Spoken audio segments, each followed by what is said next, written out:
Speaking of And words, Ira, tell me please, how can, what do you think is the best practice to memorize words? So people write things down, they watch serials, they write these words down, they watch movies. How do they actually get these words in their head? And does this process ever end? Please. no, it doesn't end. It never ends. Okay. Look, repetition. You see the word first time, then you have to see it again, or you have to use it again. And that's why if you live in the United States or any English-speaking country, you have more chances to see this word in real life context.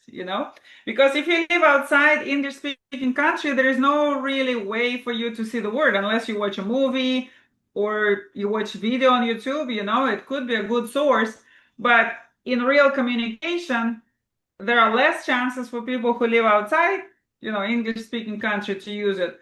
Now, if you live in the US, you have as a person, you have to get out. Don't sit at home. You have to get out. You have to communicate with people. And I tell my students, use applications, like Meetup, Facebook meetings or whatever, like all these online events. And I said, go to this event, talk to people, listen, because that's where you're going to hear these words again.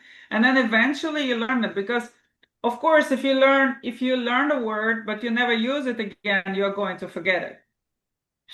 And talking about does it ever end?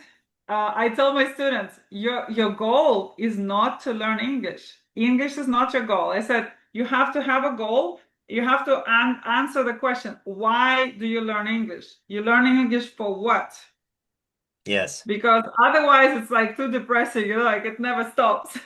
I agree. I agree. Yeah. Why do you learn English? Yeah.